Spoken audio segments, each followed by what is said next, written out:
Welcome to the pod. All right, Baruch Hashem, getting started. Another good episode. Bezrat Hashem. Bezrat Hashem. We already know it's good if it got set up the way it got set up, and by way of the bridge that put this all together, it's bound to be good. Baruch Hashem. So we have with us today Rabbi Zev Bannett, all the way up from Yerushalayim to come visit and spend some time in the holy mountain. A special mystical place, mountain. special place to come to. How's your trip been so far? We ended up doing like a pretty nice tour of the area, a lot of sivuv, and actually my grandparents used to live down the hill, Rehov Yud Aleph, Closer and to so we tried to find the house, but it's a lot of construction there, so it seems like it's somewhere in there, but not super visible. Wow. So That's so funny. Yeah. And they lived here before yeah, your time? my grandfather was a Rav, and he passed away about 13 years ago, and he was a traveling Rav, kind of went all over the world, different places, New Zealand, South Africa.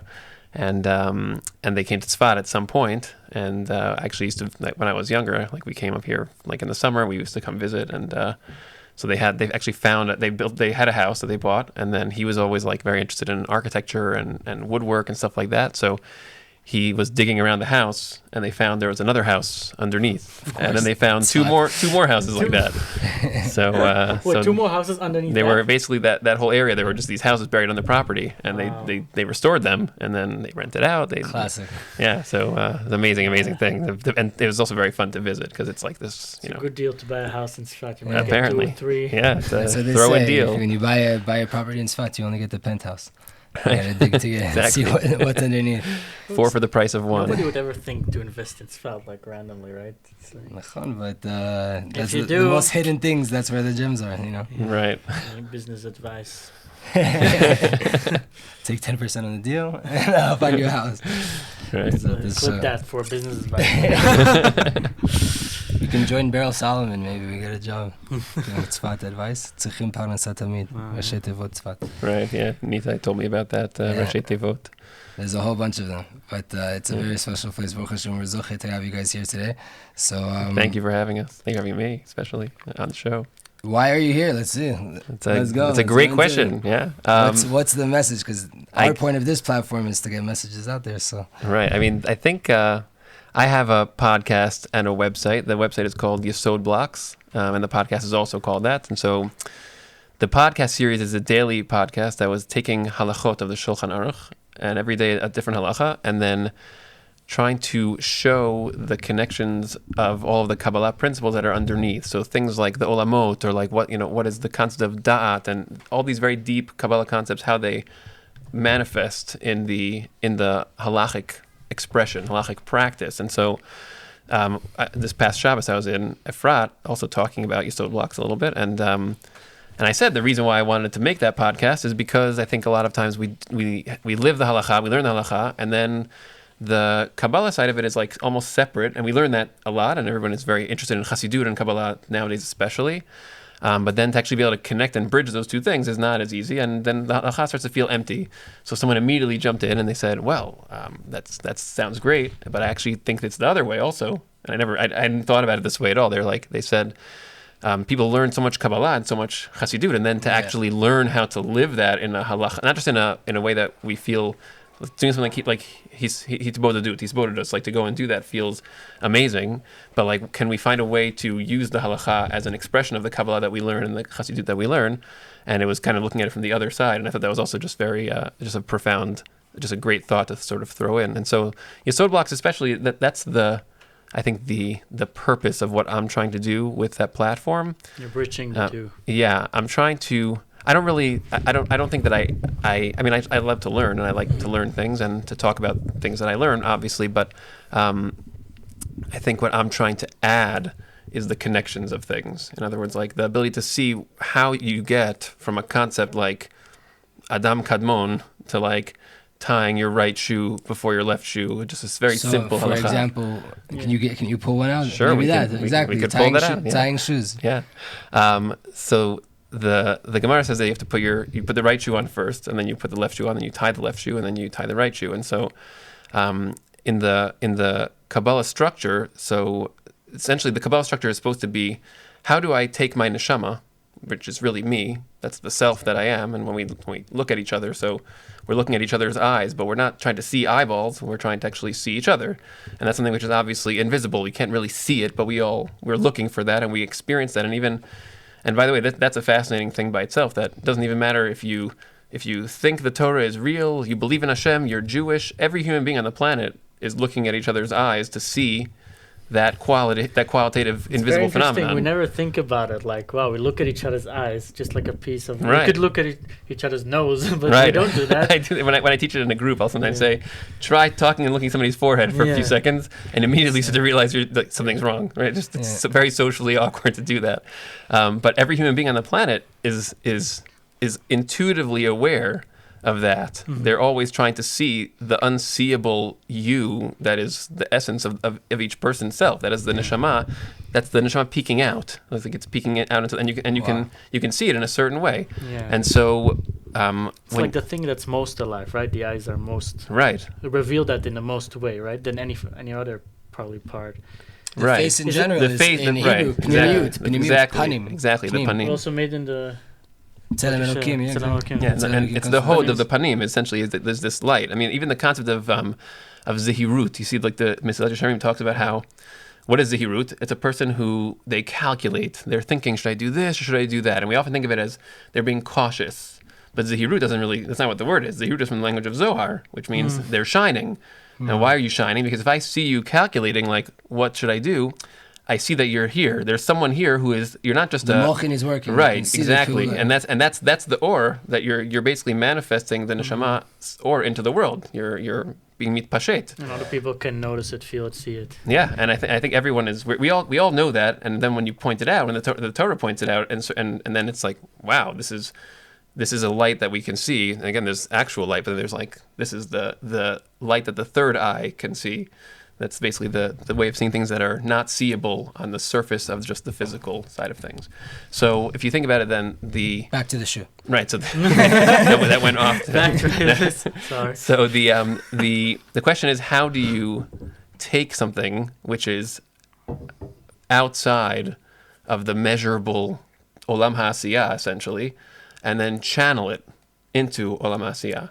So that's the Tzelem Elokim structure. Is there's these filters, tools, the sfirot, the olamot. There's basically these layers that they almost like transmit or filter or transform the you that is the neshama into its actualized form inside of the world. So now when you activate those filters, the sfirot, so then as an example, there's a few different almost like channels or levels of intensity, we could say. And obviously, like if we know all the sfirot, then we know that each one of them has different qualities. But I'm going to just pull out two, because if we want to do the shoe, the left and the right. So two of the qualitative channels could be described as the sharing way of being versus the holding things in way of being. And so the chesed side is basically the sharing. So the neshama, when you like to do chesed, we often translate it as kindness.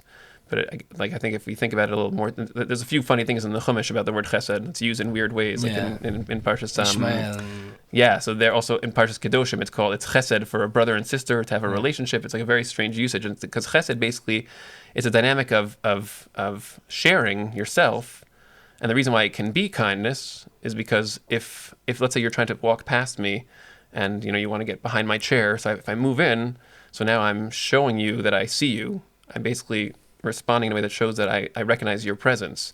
And so that makes you feel validated and reinforced in what you know to be true, which is that you're real, that you're someone, that you're here, that you're in the world. And so chesed would seem to be when you are sharing yourself in such a way the other person experiences themselves through your eyes as someone who's actually here. In other words, like you're experiencing yourself through my experiencing of you as someone that's in my space. And so that actually has a lot of interesting implications for chesed with brother and sister, because they're very deeply connected and immersed in each other's lives. And they also have the male-female dynamic. So the Torah says they're so in sync. It's called chesed, but there's also a problem with it. Obviously, there's a damaging side to that. Too much chesed can be very destructive, as Yishmael is a good example of that. So if chesed is viewed as essentially the sharing side of things, so then you have to also have the ability to sometimes not share, because if you only share, then you can actually obliterate.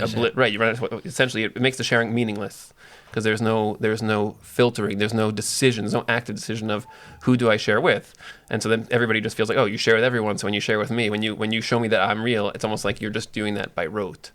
And so the balance of those are both about how to share the neshama into the world in a certain qualitative way, and then we have chesed is the sharing, and then gvura is the restraining, to make it a choice, to make it that it's something that we're doing on purpose, to make it mean something. So, and of course, the balance is that chesed in Kabbalah, the chesed is always supposed to be more prominent. We want to have mostly chesed, and gvura is needed to like temper that, but it's only to temper it. So chesed is almost like the default. And so the halacha, putting your right shoe on, there's also a lot of other halachos where it's right emphasized versus left. And so the putting your right shoe on is basically saying, well, I'm about to engage and put myself into the world, because shoes are basically representative of the shell that we use to impact, as well. Exactly, to impact the world. So the physical space. And so we want to put ourselves into it. We're putting ourselves into the shoe to put ourselves into the physical world. So we want to go in, right foot forward. Is basically like you start with chesed, because we want to basically say, well, my way of impacting and intersecting with the world is going to be a sharing type of way, to share my light into the world in a way that will make other neshamos experience themselves as real, and then we'll be able to build things together. I then have to put my left shoe on to make sure that when I'm impacting the world, I also have to kind of channel that, and to make sure that I remember that the left side is important. And then we tie the left shoe first, because that's actually the concept of gvura, is the tying, the kshirot that we basically are trying to hold ourselves in. And then we tie the right shoe. As a b'diavad, we have to also tie the right shoe, but we do it second because we want to let chesed kind of be tied last, and then it should always be that the tying of chesed and the restraining of chesed is secondary. So what that all does, and on halachic levels, you don't have to like really think all those thoughts in a super intense way when you're putting your shoes on, but it can just be hurt. Right. It wouldn't hurt. But the more that we learn Chassidut and Kabbalah and these concepts, and then we start to say, oh, these are things that are just like, this is just how we are. Like when you talk to your wife or your friends or other people, and you talk in a way that you have this embedded awareness that chesed is the default. It's like we try to have, and then we try to balance it with gevura. And so it's kind of like your interior world of thinking, and how you basically apprehend the world and yourself and life is kind of through those types of Torah thoughts. And then the way that you behave is also just like an extension of that. It's almost like it's actually the putting on the shoe is like this thing that you do almost. I like to say that halacha is like 5% of the Torah, and the other 95% is the underlying principles. Just like 5% of like our physical behavior is 5% of our experience of life. In other words, the things that are going on inside of me, the thoughts and the feelings, and that's 95%. Yeah. And so when we do it like this, what we're doing is we're basically filling our inner space with all these Torah thoughts that become the fabric of how we look at the world. And then we look at the world through the lens of chesed and the lens of gvura. And then we also have behaviors that are simply expressions of that. And so it does this unification of the inside and the outside in a very almost like simple, because it's just like, instead of sometimes people follow halacha, it becomes very intense. Like I have to do every single detail with intense focus to make sure that I'm doing it right, and it takes away from the inside space, because we're trying almost like to compensate for not having enough developed thought sometimes on the inside. We lean completely in on the external action. Right, exactly. So that's an example, let's say, of a halacha that once you sort of see the inside and the outside together, it's like the outside, the halacha part is tiny, and the inside is huge, and yet that doesn't diminish the actual halacha of it, because halacha is like the extension, the end of it, and then the inside is like this whole ocean of thoughts and ideas. So nothing you've said is a chidush, right? Right. No, but nothing. So why? Like, where does this idea of Yesod Blocks come from? I obviously, I know that there's in Tzfat we see this. It's interesting that we're having this conversation here, Dafka, because Tzfat is this place that also the halacha Shulchan Aruch came from, and also the Arizal came from, and Rabbi Shimon, right? It's all so like both of these worlds come out of it, and then within here you kind of have like, right, you have also the sides that lean more towards halacha and the sides that lean more towards Kabbalah. Obviously, whoever's doing Kabbalah should be keeping all halachot, and for Baruch Hashem, for the most part they are. But But in the Balei Tshuva side, there's this, there are these two neshama that it takes a while, I guess, for the person to really make this whole picture. So like, Right. where did the what was it that you saw that brought you to start putting an emphasis on this in life? Well, I grew up without. It's actually my parents. That each family on my father's side is like a very science type of family, and so they're all like physicists and biologists. And then on my mother's side, so they're a lot more in the direction of kabbalah and chassidut. And my mother is very intensely spiritual. She's also a scientist, but she's very intensely spiritual. My father is very thoughtful, but he's much more of a scientist thinking. And so for me, I think as I was growing up, I was almost like very innocent in the sense that I just kind of thought, well, there are things that we learn, and then in the world of science, it just kind of works this way. The things that we learn, we try to understand how they work and then how they operate in the real world. And so that's and that perspective just kind of seemed very natural because of the way that the family that I grew up in. And then when I grew up also learning Gemara and learning halacha and not really having so much exposure to kabbalah or chassidut or anything like that. And so I just kind of developed this basic assumption that was I didn't even realize that I had it for a long time, that the Torah is just real. That's different from the Torah being true. In other words, the idea that the Torah is true, I think, is we talk a lot about that. At least my teachers growing up and friends and The teachers. proofs and all Yeah, that. there's a lot of focus on that, but there's almost like a difference. It seems like between the Torah being true and the Torah being real, because if the Torah is true, then the conversation almost ends in a certain way. It's kind of like, well, there's Nisim, and Hashem did all these things, and it's like magic, and we don't understand how magic works, so that's the end. It's just you either believe in magic or you don't. And if you think the Torah is true, then you do believe in it. But if the Torah is real, well then, what if there is a way that these things actually work? In other words, if I said to you that there's invisible information that is permeating existence around us, and there was a way for you to open your mind to allow it to flood into you, that might sound crazy, but it also might just sound like Wi-Fi.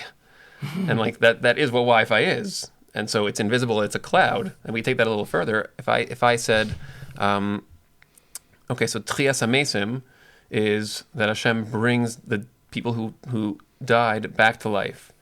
So, and we talk about Trias HaMesim every day. We say 3 times a day. So, and Hashem brings them back to life. So if I say, it's interesting that the female body has an organ that has the ability to create a child, which is essentially a body that has however the body is designed, that Hashem made it this way, that it lets the neshama come into the world through the body. It's like you think of the body as an antenna, and like the neshama is just being transmitted into the world through that. Well, if the female body can do it, Hashem designed a body that does that now. I never thought about it like Yeah, that. I mean and we say it's a nace. We know it's a nace when it happens. I mean, when we see a child, we say, "Wow!" I mean, that's amazing. And then if we don't forget that, and we don't start taking it for granted, and the Eitz Hadas doesn't start to make us put it into the background and not really see it anymore, so then we retain that sense of wonder, like that's an unbelievable thing. Life is unbelievable.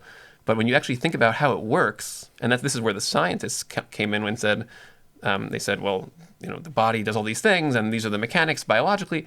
But then you have now, fascinatingly in the scientific field, there's these discussions of what's called the hard problem of consciousness, where they're trying to figure out how is there something that is beyond the body, and what is that thing, and where is it, and because it for sure exists, right? And they know that. And if we wanted to tie it back and say, well, like scientists, there are some scientists who try to say this, and it kind of doesn't get off the ground. You could tie it, well, really, there isn't anything like that, and we're all just complicated animals. The problem is that every human being, like we said before, nonsense. right? We all experience this constantly. So that even in the worst case scenario, you have to relate to this experience somehow. What is this? Like, what is this experience that we're all having where we experience ourselves as someone? That's the scientific side of it. But the point is that from Hashem's standpoint, if everything is part of Hashem's construction here, then all of these aspects they work. They're part. There's a system to it.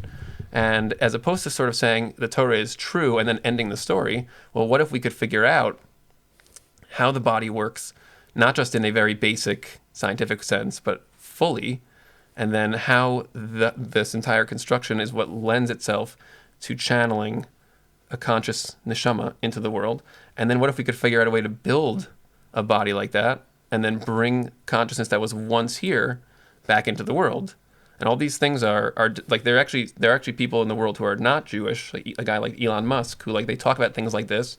And I think that there's so much emes in what he's saying, even if he doesn't understand why, or some of his models in his mind are maybe incomplete because they're not accessing the full structure of how Kabbalah describes the essentially the funnel. Because right, that's what the spheros are. It's a funnel for the neshama to come into existence into the world. So imagine if we could build that, and like the Gemara says, Hashem's eventually going to give us the keys to Tchias HaMesim, and to the rechem. I mean, these are things that the Gemara talks about, and then we don't always think of it as actually real. Like, what would that mean? And so, what if these things are real? What if the Torah? What if when we say Tchias HaMesim 3 times a day, it actually is real? I mean, that's like a mental bomb, like that we could find the key to undoing all of the. It's like that Umacha Hashem Elokim Dima Me'al Kol Panim. Like literally, all the tears are erased because we could find. But why is what do we need to find? Is it not just keeping Torah and mitzvot? So not obviously not in. I didn't mean that in the dry sense of sure. Waking up and putting on tefillin. Like really keeping Torah and mitzvot, which means you put your heart into it and you serve Hashem with simcha and you took out your tefillin and you were dancing that you have tefillin. Like is that? I mean, I think that's definitely a huge part of it. Yeah, I think the only thing that I would add on top of that, I think that is by far it's a developed and full foundation that is necessary. And I think that the way that what I would add on top of it is that, well, a person who does have that kind of relationship with Hashem, so then what happens is they become more and more and more connected to Hashem. And it's Vatem Dvekim B'Hashem Elokechem Chaim Kulchem Hayom. You become more and more and more alive. And on the basic level, so we already know that that's the kind of thing which then makes you able to wake up for Olam Haba. In other words, like whether it's the discussion of the lose bone or these different types of. But when you do what? What do you mean? When you live a life of Torah and mitzvot, that's about Hashem. Yeah. Meaning, like you said, not in a dry sense, but in a way where you have a relationship, where Hashem is alive and you're alive and you're together. When you're conscious of Hashem. Exactly. Presence. Yeah. Right. So then, what you do is you're basically connecting more and more deeply with Hashem. Yeah. And then then when Olam Haba when Tchias HaMesim, the wake up call gets triggered, you're gonna have a more comprehension, more right. Your neshama is already linked in such a deep way that it's almost like to give it an example, like when your body turns off, which is what we call death now. So then, if you lived in the way you just described. So then now your body, all the inputs of the body are silenced, and so all that's left is what you can call it the sixth sense. It's your das. In other words, your das Hashem, because it's essentially exactly the same sense we use to see the neshama that we can't see. So the more you've developed that, when your body turns off, so now that sense is so developed that it's almost like it's just validating to experience the rest of what you think of your body as almost like getting in the way sometimes because it's restricting. So then when it's shal na'alecha, your body basically turns off. Now you are in a certain way released from the confines of the body, although the confines obviously have a purpose, but they can be confines. And then now you're exposed to the rest of yourself and Hashem that is the source of that. And so that's obviously very validating experience, what the Ramban would call Gan Eden, because suddenly you're basically seeing that what you always knew your potential is now visible, right? It's all just right there. And then in contrast, if you lived in a way that was not what you just said, and you violate the truth of who you are and who Hashem is, so then when your body turns off, suddenly you're exposed to the totality of yourself and what should have been, and then you expose to the das of what is, and the das that you have is this small das where you didn't really see what was, and so that's very jarring. That's what we call Gehenna. So, but underneath both of those things, it's all about the connection that you have with Hashem. In the first case, you have a rich, like thick, almost like a rope that links you to Hashem, and in the second case, you have almost like just little threads that whatever's left of whatever happened. And so when Tchias HaMesim is supposed to happen, so then it's almost like Hashem shakes the rope, and then it's like oh, it's time to go back and now reattach to the body and now come back into the world. And so then it's easier to feel the shake if you have that rich connection. So that seems to be like the mechanics of that. So if that's true, so then all that I'm really adding is sort of like, it kind of makes it a little bit, I guess the destination can be helpful for some people. For me, it was very helpful. I struggled a lot with losing people that I loved. I think that it was very, and I think we all do, obviously, but it's hard to, again, from the place almost like of an innocence and like a scientific, like people say there's Tchias HaMesim, and like then I was one of these more innocent, impressionable kids who I really took that seriously, and then at some point that ended up being what saved me from the pain that I felt from losing people that I loved, That they're actually going to come because back. it's actually a real thing.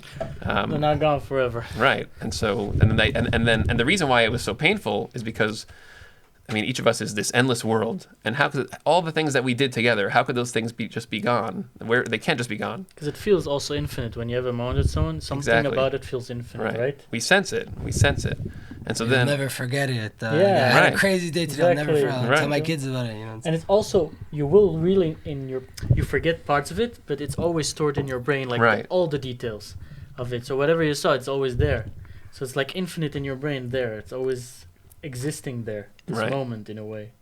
I love it because this ties into Rabbi Nachman has a sikh in By the way, was he not coming to a point? Oh no, I mean the basic point was just to add that, like to add that layer of destination. It's kind of like when we talk about the Torah, when Hashem says, so like, well, but for what? In other words, what is the goal almost? And I think for some people, why you live Torah life? Why live a Torah life? Right. Well, why live is like obviously the way like living a Torah life that's rich and deep and full. So I mean, I think that you're the most alive that you could be. I think it's the most empowering access to who you really are, I think, that there could ever be. But then there's still something even beyond that, which is that ultimately we're going to be able to come back to life and fix the damage of the Eitz Hadas and undo what happened in that story.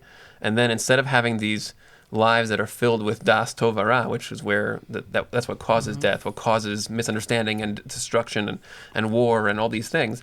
Now we can actually and we can bring everyone back and then continue the story, and now we can just live and love and create deeper and deeper connections in a way where there's not going to be any more of those distortions. And that's, everyone wants that. Because some people sometimes ask me, they say, I would ever want to live forever anyway, like what are you going to do forever? I'm like, well, you only feel that way because you think, I'll be 100 years old, I won't be able to do things that I want. What if I told you that you could do all the things that matter in life that make you really happy? Not the things that make you feel good sometimes, the things that make you really happy, and you can get to deeper and deeper and deeper experiences of those forever. So who would say no to that? Yeah. So your point is to say basically like to make people aware of that after Tzfat team, there's this whole other life that's like amazing. I mean, this is what like the Mesil Sharm says. He's like, and again, not like in a very heavy dogmatic religious sense of like, this is a prusdor, that's the chocolate, and like, and this is just we're just passing through. That's kind of true, but it doesn't really give context in such a way, and then it causes some people to feel like, oh, this place is just a waste of time. I don't need to be here. Let me just like, this world is not important, and that can lead to very negative behavior, or it can even lead to middle of the road behavior, which is kind of like, yeah, it doesn't really matter so much. Like, I don't need to care about everything. I think when people ask that is because they're still very stuck in the physicality, and we're very stuck in the material physicality. When you enjoy something, for example, before I used to make lists like this, all the things I want to do. I don't know if you ever had that. Like I want to like snowboard or Kilimanjaro, for example. I want to skydive. Bucket list. Bucket list. Like I want to do this before I die, and I'll be happy, right? Like I'll do this, I'll die happily. I want to do this. Right. So people with that mindset, like because it's physical, it's like it has a time to it, and that's it. What else is there to it's life? Very finite. But then when you realize like there's more, there's Hashem, there's a whole mission, and the relationship, it's really about his relationship. It's really infinite. Right. So then when you tap into this more like Chassidut, you can realize that really there's no end to this, and like the pleasure is like lasting. Also, when you do something like a mitzvah with the Hasidic mindset of connecting to Hashem, then you're like, wow, you're like want to live forever. You're like, this. I don't want this to end. This is more than just now something bigger beyond just my fun experiences. It's beyond that, my own experience actually. It makes it shashua. It's like a real game, but not like a game that's like not meaningful. Meaning it's a game that games are great when like they're when you're winning good games. The game is good. Yeah, and you want to continue. Right, exactly. I was just gonna say earlier that you're talking about, right? Like you said, And this idea of that if the rope is thick, then Hashem just shakes the rope, and you come back. And if it's not, then it's like, what do you have? Like, how strong is the awakening? How strong is the connection? Like Rabbi Nachman talks about, is a Sikha in Sichot Aran. I don't know if you know, but it's I think 26 or 28. He says that a person should go throughout the whole entire world, right, and travel all the famous places. Like the diplomats put out tons of money to say, I went to Warsaw, right? We should also read from all the books that you can. Not that special, by the way. Yeah, back then it was not even on the bucket list. Take it out. It's a good stopover, maybe. But for a whole bunch of people right now, it would be a great destination for them, the whole country. But right, so he says, like, just like these ministers, they take out tons of money to travel the world to be able to take a selfie and say, I went there, right? So too, we should learn from all of the holy books. And be able to say, I learned from Chabad, I learned from Satmar, I learned from Rav Ovadia, whatever it is, right? I learned everything. Why? Because in the Olam Haba, they're going to give it all to you. Right. They're going to give it all to you, and you're going to be able to say, and you're going to be able to brag, whatever that means. In the Olam Haba, litpa'er, right? That I went to all these holy places, and I have asagai, I have something with me still from each and every one of those books. Right. It's that's very much. I mean, that's there's a few different ways to describe what I would say Yesod Blocks is trying to do, and I think, when I talk about connecting things and creating bridges between different what's in the ideas. Name? Well, so the concept of Yesod essentially is on the Sphiros level it's the bridge point. In other words, it's the Sphira Kolel. It's basically, it collects all the things that were done, and according to like Rav Ashlag's description of it, it's not even actually one of the Sphirot. It's kind of like this collection of the other Sphirot's light. Of the Sphirot. Exactly. It's an amazing way to say it. That's perfect. Yeah, it's a perfect way to say it. So it basically catches everything else, and then it's the bridging point. It's required for both sides. In other words, Yesod has to be about making sure that it's holding things back, that it's that way what's being shared is the right amount. It's different from Chesed and Gvura. Although it's a similar dynamic, but it's more about I usually call it more about volume. In other words, like if Chesed and Gvura is about quality, in other words, how like the self being shared versus the self not being shared, then Yesod is Netzach and Hod and Yesod is the balance, is about like the volume of sharing. In other words, I could share myself very very genuinely with you, but it also might overwhelm you from an intensity place or from an amount place. So let's say I could share myself with you for 1 second or like 20 seconds. So that would be like the calculation of Netzach is, Moshe was Netzach. He was like, he just constantly was just, glowing and sharing and, so, and Hod is basically the one who just listens and is receiving. And that's more Aaron who's doing that from a place of making room for others by hearing them so that way they could feel heard. And that's why he was Ohev Shalom, because in order to make Shalom, you have to be able to hear. So, the Yesod concept is basically like the bridge point. And so and blocks is kind of, I wanted a Hebrew word, but also an English word. That way they could be for people who are either side of the language, and also Kabbalah nuance. But the concept of these blocks is basically that the Torah really is a structure in which there's hierarchical natures to the structure, in the sense that there are principles that are at the root, and there are principles that are more at the branches and the leaves, and then having the blocks structured in the right way. It's what allows it. Like the Ramchal says in his introduction to Derech Hashem, he says you could have a lot of knowledge, but if you can't put together the chachmos in a way that's integrated, then it doesn't activate, and then it doesn't work. Right, exactly. So here with this example, just in terms of the different fields of Torah, it's a perfect example because it's easy and even important sometimes to think about. We learning the skills for learning Gemara, or learning Rabbi Nachman, or learning the Chumash, or learning a Tosfos. These are like they're different skills.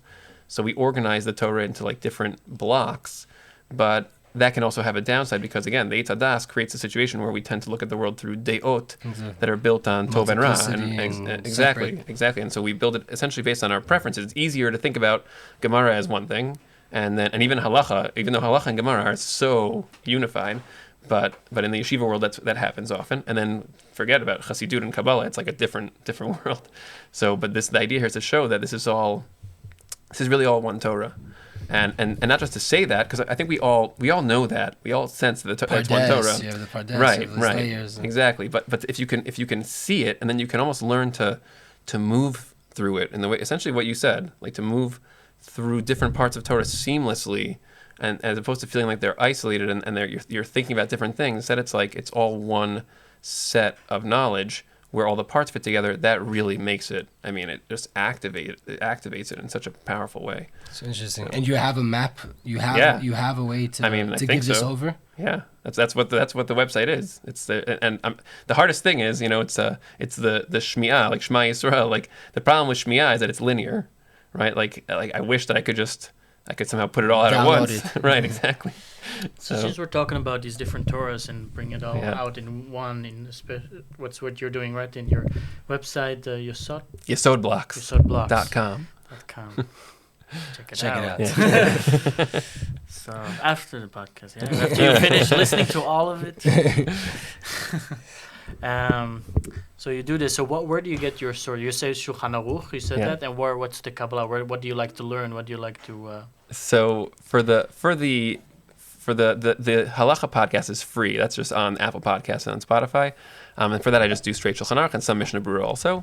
And my goal there really was to take like the most Litvish, things people are used to learning in the literature space, like Mishnah Berurah, and then showing like here's all the Kabbalah underneath it. Who was a giant Mekubal himself. Right. I mean, all these people, these are giants. It's unbelievable. And the base, like you mentioned, the Beis Yosef is like, you read his writings. I mean, these people are holding in a way that is beyond belief. But we have a hard time being mechil all of that. To actually receive that is difficult. So we break it apart and we say, okay, the Beis Yosef, he's the Shulchan Aruch, and that's it. And so we break it apart that way.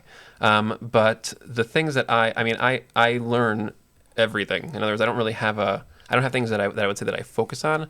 Right now, I'm actually doing a lot of Zohar with Rav Ashlag for the Kabbalah side.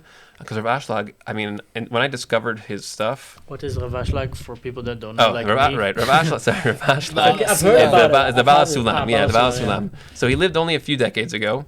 And he was like, he basically... like the Beis Yosef for the Gemara and for the Rishonim, really, he acts like a funnel also, who basically just summarizes and then organizes in a relationship way where everybody kind of fits, and then he makes a decision what to do with it. So Rav Ashlag basically did something like that with the Zohar and also with some of the writings of the Arizal in the book. It's an 8-volume book called Talmud Eser Sfiros. Yeah. So he is so systematic. It's unbelievable. I started learning it a few months ago, really. Like his actual essays. He has Hakdamos to the Zohar, something called the Psicha L'Chachmas HaKabbalah, for example, which it completely revamped. And I've been teaching Kabbalah and Chassidut for a while already. And I read this and I was like, this takes it to the next level. So actually, that his writings are the impetus for 2 new series that are going to be coming out on Yesod Blocks. When we're about to get video cable. Right now it's all audio podcasts on the website, but we're about to make it video and audio. So hopefully soon. So we're trying to get through a few it's important. Technical I problems, tell people, they say, where can I see your podcast? I say, you can get it in a few different places, but I highly recommend YouTube. Why? Because you get to see the face. Exactly. It ties back into what we were saying in the beginning, that above physical thing. Right. It makes it more real. It makes it lasting. So there's going to be an intermediate. Right now, I have a Kabbalah Basics series, which is basically introductory concepts, and a lot of they come from the Zohar, the Medrash, and the Chumash, and a lot of it is also from Rav Kook. I draw from a lot of different places, but what I try to do is I try to explain it in simple language. So Kabbalah Basics is things like understanding. What time is, what space is, what is tzimtzum, how are you mitzamtzem something which is beyond space and time? How do you think about time? Because time is a funny thing. It doesn't really exist, but we basically. But Hashem told us it does. Right. In other words, it exists as a platform for us to experience things, but not beyond that. And so it's not. But we tend to think of time as a thing because we have watches and clocks, and But I like to ask crowds. We also learn sichas from the Rebbe, other things from Chabad. They also put a lot of. Halacha and Chassids explaining behind all of this. Right. I some Tanya, things like that. Yeah. But those types of bigger questions, I put it as the Kabbalah Basics series, which is already on Yesod Blocks now, because I think it's a good starting point for a lot of Kabbalah concepts, because I think it's very hard to think about thinking about. It's hard to think about thought. It's hard to go behind the curtain of the way that things are, because they're different than just the linear cause and effect structure that we're used to seeing on the level of Bina. So if you go above that, so then you start showing people kind of like the doorway I mean, Chachma you can access a little bit. It's hard to see it, but the doorway to like the Keter space of Ratzon, and then the space of that which is above the rules and therefore above time and space and beyond the logical linear dynamics and the rigorous lines of time. So it usually breaks our minds a little bit, but that's very helpful in order to really understand something like Tzimtzum. Like, how could you have Hashem as mitzamtzem, and yet at the same time he's not? And those are things that are contradicting, and they're both 100% true. Hashem is both beyond and also within, and the analogy for that is the famous classic one is ahava. Are we, if you have ahava with someone, are you one or two? Are we one? Even lashon have, like give. Right, exactly. Yeah, I give of myself, and then suddenly part of me is with you, and now refused. Right, exactly. It's a chelik. It's a piece of you. Right. So you end up having the situation where there's no answer. The answer is not we're one, and it's not that we're two. It's an answer that you can't say in words, and we all live it all the time and experience it, and it's only in the das, and it's in our the kli of experiential knowledge, that's what the deot essentially are, and then it's like, oh wow, like that's actually a real thing in the world, and it breaks my mind a little bit also, and then so those are the types of preparatory thoughts that are in the Kabbalah Basic series. So it's not mamash like. It's like an intro series kind of to get people prepared to actually learn Kabbalah. Even though you're giving over Kabbalistic principles and ideas, you're not getting into the lamdut of it. Right. You're introducing them to a world of this. Right. And then the Kabbalah Intermediate is basically the Sfirot, and how I reference it in the basic series too, but it more in a less granular way, in a more general sense, the sense of a funnel for the neshama. How much is the Bala Sulam's work's influence on what's up right now? Actually, what's up right now, not so much. Because so where is all this, like which books? Still coming, right? You're saying no? Yeah. No, but out of what's up, what's there now? Yeah, where are you pulling from? Like, so it's Zohar, Medrash, Nefesh HaChaim, the Chumash, the Ramban, a lot of things, Rabbeinu Bachye. It's very much a conglomerate. Kadmonim. Yeah. In general, I try to emphasize Kadmonim, except for I use Rav Kook sometimes as someone who is a validator of a particular thought pattern, let's say, or thought cluster, because he says it's just so clear. It's unbelievable. His lashon is nothing like that. I don't even know how he does. When I read it, I say, this is saying exactly what it is, and it's so hard to say the emes in words, and he just says it, and I can't nobody can replicate it, but it's on the paper. We see it in front of us. It's one of the funniest things of Kook. It's like, it's one of the least learned rabbis, but one of the most known. Why? Because no one can really kind of lefaneach, you can't really crack his code. Right. It's so poetic. It's really unbelievable. You look at his writing with Ark, and it's like, how did you do that? I already forgot what I'm learning. Right.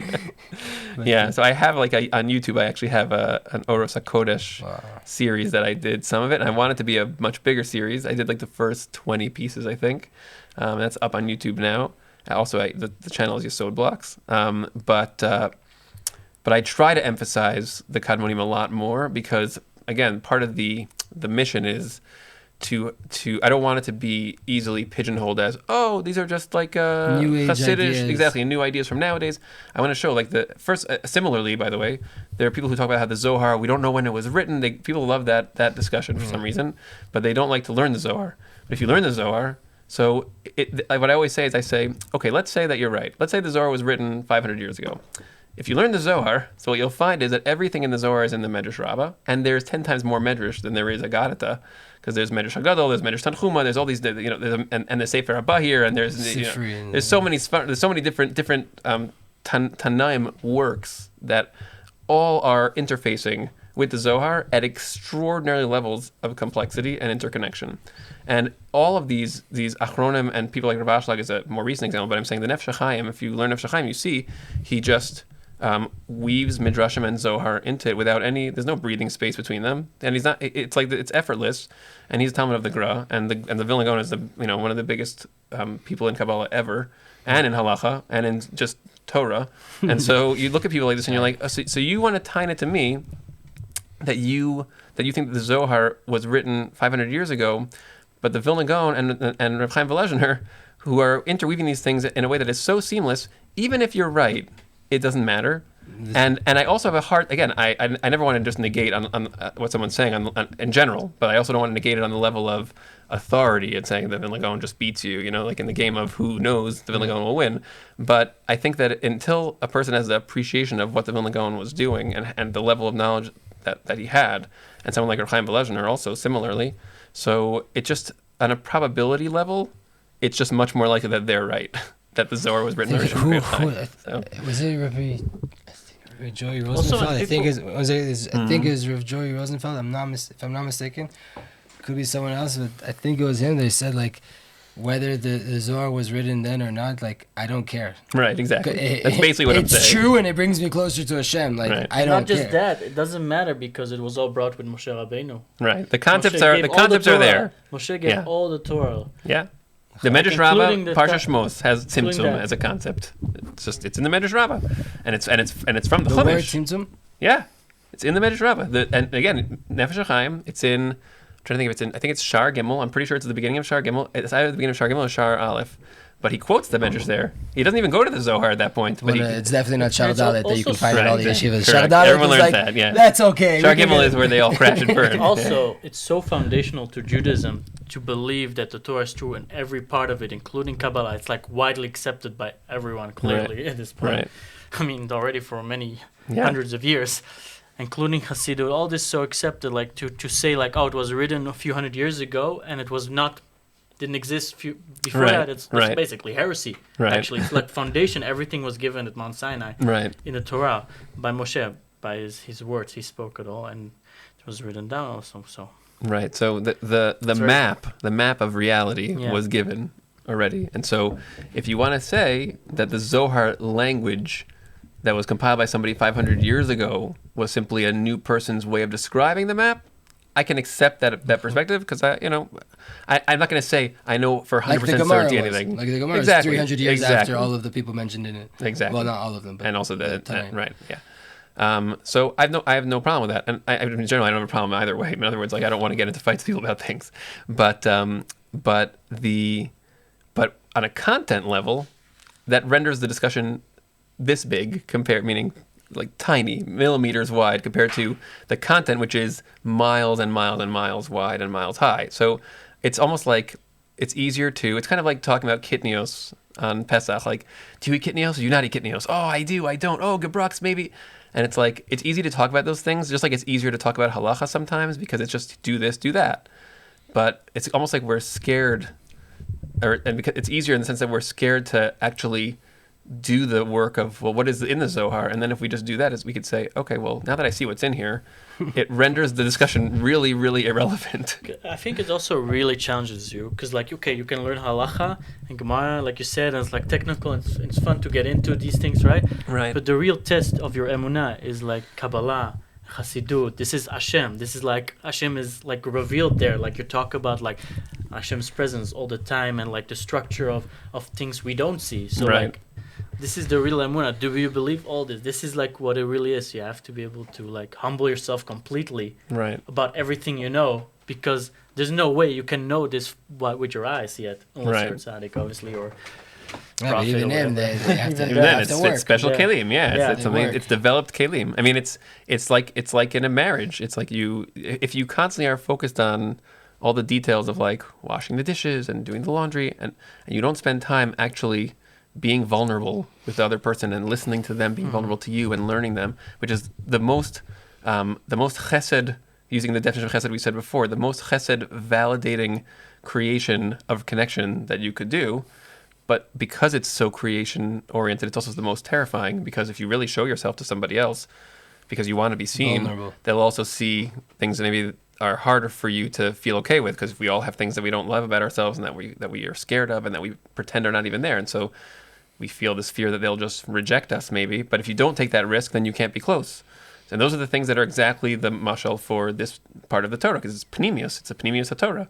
And so the same thing that happens in the arc of the Parshios that we're in now, from Yisro through to Vayakal Pekudei, is basically a story of Hashem basically opening himself to us, and we were forced to open ourselves to him, and then we were terrified of that. We literally, at the end of Parshas Yisro, we run away after the first 10 dibros, and then Hashem's like, okay, so that had its purpose, utility, but what we're going to do is I'm going to continue the list of those 10 things now the 11th thing, which is Eved Ivri, and we go into Mishpatim as a continued list of all those same things. I'll just tell it to you, Moshe. You'll make a deal with them that they're signing on. They can't handle any more right now of the full vulnerability. And then you're going to come up here, and then I'm going to teach you how to build the perpetuation, so we can actually, the machine that will allow us to continue the Har Sinai experience, so that over time Bnei Israel can receive me the way that you, Moshe, are receiving me. And then Bnei Israel sabotage that with the Chet Egel, because they're terrified when they think Moshe's not coming back. They're like, we're going to be stuck with Hashem directly, and we have to make another intermediary right away. And some people get so fixated on the intermediary that they go off the rails. People forget that the Egel wasn't necessarily pure Avodah Zarah. Right, exactly. It really wasn't, right? It wasn't pure Avodah Zarah. That's why only a few, relatively speaking, not that many people actually died from the Egel. It's not such big numbers, because the people who really got to the place where they made... You need to understand that for the Jews, it is Avodah Zarah. To do what they did was considered Avodah Zarah. Well, it depends which the way they relied. No, the way they relied on it is Avodah Zarah. The way they looked at it. There's Erevav and there's the Jews. For example, you have a Rebbe, right? What's a Rebbe? He's a channel. He's like a pipeline. When they look at their guy, it's seen as a different entity. You have this entity and you have that entity. No, a lot of Rabbanim say that the Egel was just like Moshe Rabbeinu.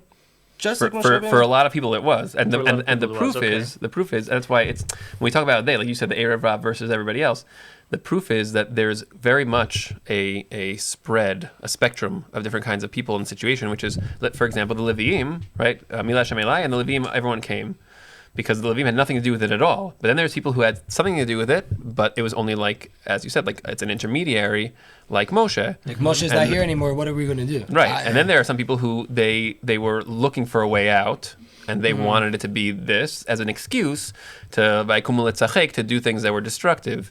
And there are people who are all spanned in between. Yeah, it was probably a big spectrum. These people, like Aaron even was involved, and he was totally on. And he's just trying to buy time. Yeah, right, exactly. He's trying to not get killed. I don't want them to kill me. That's it. So from Aaron to Avodah Zarah, you have a whole right. It's pretty big. It's a really big spectrum. And then the other proof is that you see that they die. That the people who did three different types of death in terms of the punishment. There's the people who died by the sword from the Levium. There are people who died from the sota water with the ground up flakes of the egel, and the people who died in a magefa at the end.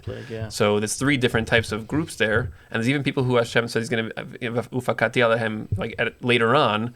There is almost like it's every single generation. Right. In other words, there are certain perspectives that are now embedded in those people, and then even somehow it's going to get transmitted to later people, which will be part of that. Every single every single tragedy, lo alenu, right? That every single tragedy, they say 100 people dies. There's like 10 people are connected to Chet Egel. It's linked to that. It's always every sin, like every a punishment. Portion of it. A portion. Right. Well, there's also layers to that, because the Chet Egel, exactly like we're saying. Thank you very much.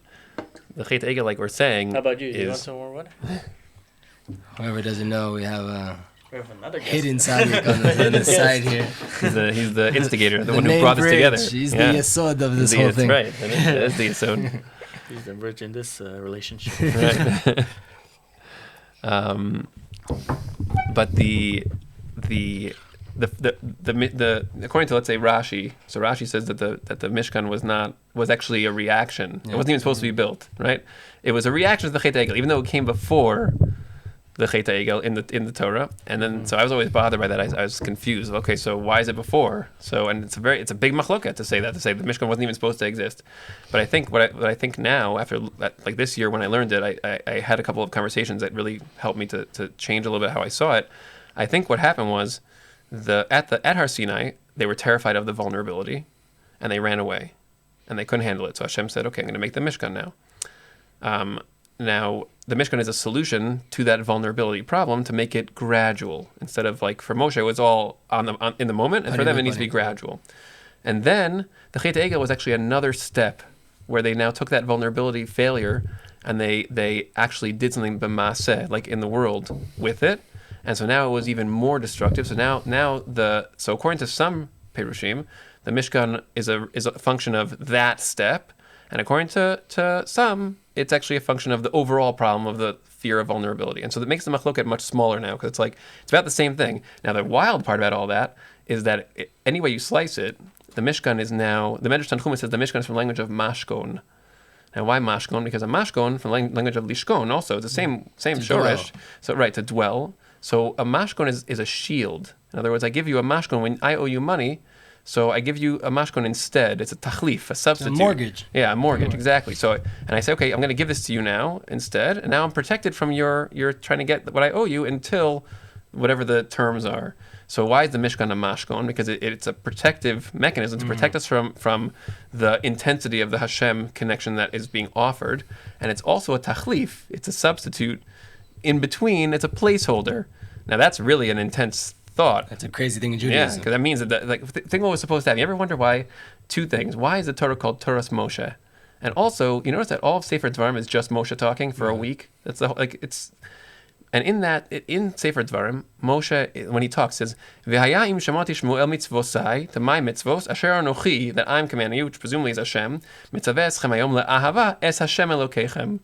So it's like, who's talking? It's to love Hashem or to love me, because I'm anochi. Like, is Moshe talking? Is Hashem talking? And so the Medrash also says in Parshas Naso, it says that that Hashem is midaber.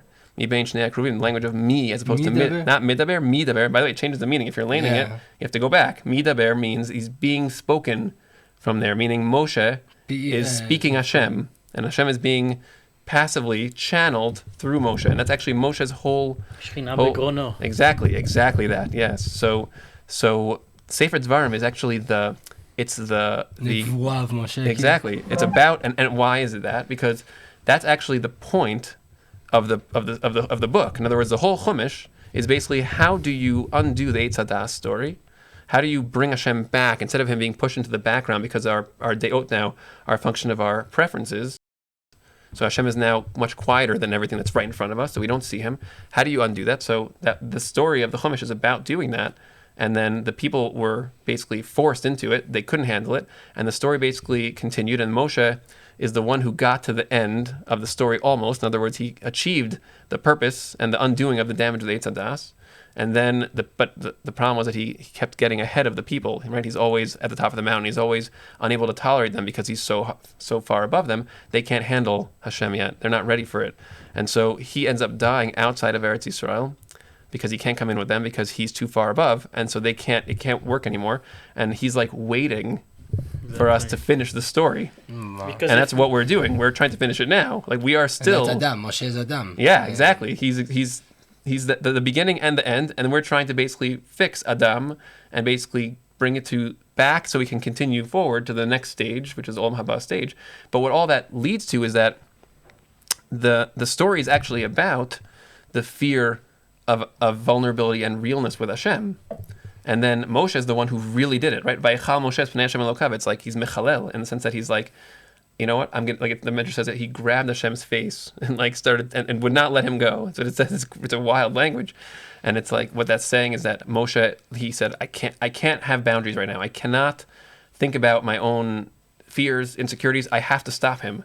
And so he literally grabs him and says, I'm not going to let you do this to them. And it doesn't matter. You could do whatever you want. You could wipe me out of your book. And he gets in trouble, actually, a little bit later for the chutzpah. He gets into trouble also in Parshas Ba'aloscha. There's like with the Slav. And there's all these different times that Moshe gets in trouble for his chutzpah with Hashem because he says, you're my beloved. I need to sometimes be real with you for reasons. And that's Moshe actually achieving the confidence to be a real vulnerable partner with Hashem. And so that's really, I think, all of the Torah of Chassids that we're seeing now in the Zohar and all these things is the final ultimate tikkun. That's the end, right? And it's the end of the book. And Moshe, as soon as we can do that, that's also why they're like, think about the things like the Kotel or the Mishkan, the Beis HaMikdash. Why was the Beis HaMikdash destroyed? Because we stopped doing the pnimios of the Beis HaMikdash. So to sell the jobs, politics. Right, exactly. The korbanos are just about like I don't need all these korbanos for no reason. Your lave is not even in them. And then you look at something like the Kotel. So it can also serve as a double-edged sword. It's like the Kotel is like the place that we go where the Shekhinah is still there, but it's also the wall between us and Hashem. Because behind the Kotel is where we really want to be, and even that is only a doorway to Hashem. And same thing is true with the halacha; it can be a thing that we use as a barrier. And so all of this is like this is what the story is. So it's not like a davar tzadi. It's not a side thing that we're just trying to add the pnimios now. I think what the Chumash is saying is that in order to heal the damage of the Eitz Hadas, so then we have to actually really confront Hashem and confront ourselves, and not be afraid to be vulnerable with Hashem, not be afraid to talk to Hashem, not be afraid to connect in a full way in that exact, like in these detailed levels. I think, like I just got like a chidush in my head while we're going over these things that like in Stafaka because of Moshe Rabbeinu, Moshe Rabbeinu, Moshe, like one of the curses, right, of the Torah. I mean, all of the curses of the Torah came down to one thing, that you didn't serve your Hashem out of simcha. Right. Right? And like, what is simcha? Simcha is not that everything's fine and dandy and like I'm on a wave because everything's good right now. That's gila, ditza, any other of the 9 other words for happiness, right? But that specific word, simcha, is no. I'm exactly a human being. I'm broken, I'm torn, I'm with all my problems. I'm a human being, but I'm besimcha. Right. I'm happy. And I serve Hashem from that place. And that's exactly what it is, right? So Moshe Rabbeinu says, listen, there's 93 different blessings I'm about to tell you about, and they're all because you didn't serve Hashem. Right. From this place of vulnerability, this place of realness, of like, yeah, I'm broken. Life sucks, but I'm besimcha. Right. I'm besimcha. I'm not. That doesn't mean life is good. Right. Doesn't mean everything's fine and dandy. No, it's dafka with all the brokenness. It actually kind of does mean that. It means like that everything on a deeper side is right. Bevadai, deeper side, yes. Bevadai, but with but if you even though it is not like you were saying, like, even though it doesn't really feel like that. If you doesn't talk look that like way, that on a revealed way. If you talk that way all the time, that's not reality too. It's not like, yes, you can't pretend that there aren't these things that are difficult. Exactly. Yes, that you can't say tov hametev on sorrow. Well, I think yes, for other people, like when other people are going through a hard time, you can't ignore that they're going through a hard time because you need to feel compassionate. But I think for yourself, you should look in a way like everything is good. Like this looks bad, but it really is good. There's nothing like Hashem loves me, and all that Hashem does is just good. And you just but that's still out of a place of recognition of it looks bad. It looks like of right course, now in the reality. You come from there and then you go to there. Yeah, right. Yeah. But I wanted to add to you what you're saying, like just to thought it would be cool for people to know, like, and I think like that's what I learned. Correct me if I'm wrong, but I think that's what I learned. Like you're saying, like Moshe was like too holy to get into Eretz Yisrael. I think like I learned that if he would have gone to Eretz Yisrael, Mashiach would have come. Right. Like he would have been Mashiach. It would have been redemption. Right. I'm saying. The Medrash says that. Yeah. Like, then the question is, so why didn't he go? Yeah.